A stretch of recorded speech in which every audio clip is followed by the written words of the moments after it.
നമുക്കിനി അടുത്ത topic Plato's educational തോട്ടാണ്.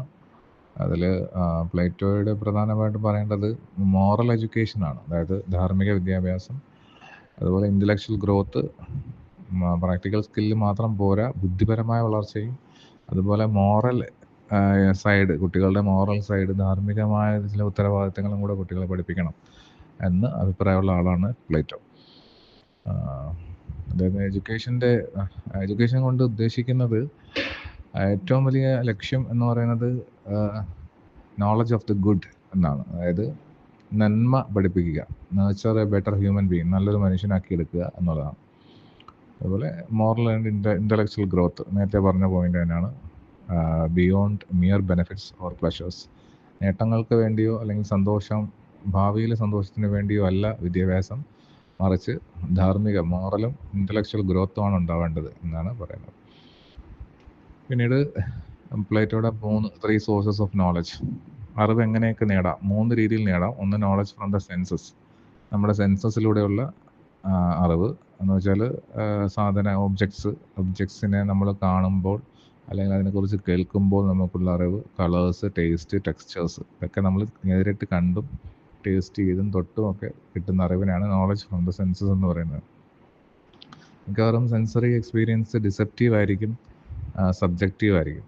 എന്ന് വെച്ചാൽ ഇപ്പം എല്ലാ ഒബ്ജക്ട്സും ഒരുപോലെ ആയിരിക്കണം എന്നില്ല. അത് മാത്രമല്ല, ഇന്ന് കാണുന്ന ഒബ്ജക്റ്റിൻ്റെ ടെക്സ്ചറും ടേസ്റ്റും ഒക്കെ നാളെ മാറാം. ഇതിനാണ് ഡിസെപ്റ്റീവ് എന്ന് പറയുന്നത്. അതുപോലെ സബ്ജക്റ്റീവാണ്, അതും എല്ലായ്പ്പോഴും ഒരുപോലെ ആവണമെന്നില്ല.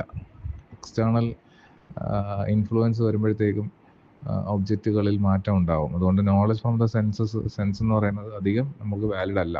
രണ്ടാമത്തത്, അത് പ്ലേറ്റോയുടെ അഭിപ്രായമാണ്. രണ്ടാമത്തെ സോഴ്സ് എന്ന് പറയുന്നത് ഒപ്പീനിയൻസ് അബൌട്ട് ഒബ്ജക്ട്സിനെ കുറിച്ചുള്ള അഭിപ്രായങ്ങൾ. ഇപ്പോൾ നമുക്ക് അറിവ് നേടുന്നത് എങ്ങനെയാണ്? ഒരാളിൽ നിന്ന് നമുക്ക് ഒരു ഒബ്ജക്റ്റിനെ കുറിച്ച് മനസ്സിലാക്കണമെങ്കിൽ, ഒരു വസ്തുവിനെ കുറിച്ച് മനസ്സിലാക്കണമെങ്കിൽ മറ്റൊരാളുടെ അഭിപ്രായം തേടുക. അതും ഒരു സോഴ്സ് ഓഫ് നോളജാണ്. അഭിപ്രായം, പേഴ്സണൽ ബിലീഫ്, അയാളുടെ വിശ്വാസങ്ങൾ അയാൾ പറയും, അയാളുടെ കാഴ്ചപ്പാടുകൾ അയാൾ നമ്മളോട് പറയും. അപ്പം നമുക്ക് അതിനെക്കുറിച്ചൊരു ഐഡിയ ഉണ്ടാവും. ഒപ്പീനിയൻസ്. പക്ഷേ രണ്ടാമതൊരു വേറെ ആളോട് ചോദിച്ചു കഴിഞ്ഞാലോ അഭിപ്രായം മാറും, അല്ലേ? Opinions vary and lack universal truth. പ്രപഞ്ച സത്യങ്ങളെ കുറിച്ച് പറയുമ്പോൾ പ്രപഞ്ച സത്യങ്ങളിൽ അധിഷ്ഠിതമായിരിക്കണമെന്നില്ല. എന്ന് വെച്ചാൽ പറയുന്നതെല്ലാം സത്യമാവണമെന്നോ പ്രപഞ്ച സത്യം ഉൾക്കൊള്ളും. ഇപ്പോൾ sun rises in the east, സൂര്യൻ കിഴക്ക് ആണ് ഉദിക്കുന്നത് എന്ന് പറയുന്നത് എന്താണ്? ഒരു പ്രപഞ്ച സത്യമാണ്, അല്ലേ? അതുപോലത്തെ സത്യങ്ങളൊന്നും നമുക്ക് എന്ത് കിട്ടില്ല, നമുക്ക് ഒപ്പീനിയൻസിൽ നിന്ന് കിട്ടില്ല. അതുകൊണ്ട് ഇതും അൺറിലയബിൾ ആണ്. മൂന്നാമത്തെ സോഴ്സ് ഓഫ് നോളജ് എന്ന് പറയുന്നത് നോളജ് ത്രൂ ദ മൈൻഡ്. നമ്മുടെ മൈൻഡിൽ നമ്മൾ ഉണ്ടാക്കിയെടുക്കുന്ന നമ്മുടെ വിസ്ഡം എന്ന് വെച്ചാൽ വിവേകം എന്നാണ്. നമ്മുടെ വിവേകത്തിൻ്റെ സഹായത്തോടുകൂടി നമ്മൾ ആർജിച്ചെടുക്കുന്ന അറിവിനെയാണ് നോളജ് ത്രൂ ദ മൈൻഡ് എന്ന് പറയുന്നത്. അപ്പോൾ ഇതാണ് ഹയസ്റ്റ് ഫോം ഓഫ് നോളജ് എന്നാണ് പ്ലേറ്റോ പറയുന്നത്. ഇപ്പോൾ ഇതിനകത്ത് നമ്മൾ ആർജിച്ചെടുക്കുന്നത് എന്തൊക്കെയാണ്? വേർച്യൂസ് ആണ്. വേർച്യൂസ് എന്ന് വെച്ചാൽ നന്മകളാണ്. അതായത് ട്രൂത്ത്, സത്യം തിരിച്ചറിയാൻ പറ്റും. ഗുഡ്നെസ്, അതായത് നന്മ, ബ്യൂട്ടി, സൗന്ദര്യം, ഇങ്ങനെയുള്ള കാര്യങ്ങളൊക്കെ നമുക്ക് തിരിച്ച് അറിയാൻ പറ്റും. സത്യം, ശിവം, സുന്ദരം എന്ന് പറയുന്ന ഫിലോസഫിയാണ് അവിടെ അപ്ലൈ ചെയ്തിരിക്കുന്നത്. അതുപോലെ പ്ലേറ്റോയുടെ എഡ്യൂക്കേഷണൽ തോട്ടിനെ നമുക്ക് ഐഡിയലിസ്റ്റിക് തോട്ട് എന്ന് വേണമെങ്കിൽ പറയാം. ഐഡിയലിസം എന്ന് പറയുന്ന ഒരു സിസ്റ്റം ഓഫ് തോട്ടാണ്. അത് നമ്മൾ പഠിക്കും എന്താണ് ഐഡിയലിസം എന്നൊക്കെ. അത് യൂണിവേഴ്സൽ ട്രൂത്തിൽ, പ്രപഞ്ച സത്യങ്ങളിൽ വേരുറപ്പിച്ച ഒരു സിസ്റ്റം ഓഫ് തോട്ടാണ് ഐഡിയലിസ്റ്റിക് തോട്ട്. ആ തോട്ടാണ് ഇവിടെ പ്ലേറ്റോ ഫോളോ ചെയ്തിരിക്കുന്നത്. ഇനി നമുക്ക് പ്ലേറ്റോയുടെ എഡ്യൂക്കേഷണൽ സ്റ്റേജസ് എന്തൊക്കെയാണ്? According to Plato, educational stages, വിദ്യാഭ്യാസത്തിന് ചില ഘട്ടങ്ങളുണ്ട്. അതെന്താണ്? 6ാമത്തെ വയസ്സ് മുതൽ കുട്ടികൾ വിദ്യാഭ്യാസം ആരംഭിക്കുന്നു. അവർ വായിക്കാൻ പഠിക്കുന്നു, എഴുതാൻ പഠിക്കുന്നു, അരിത്തമെറ്റിക്, മാത്സ് പഠിക്കുന്നു.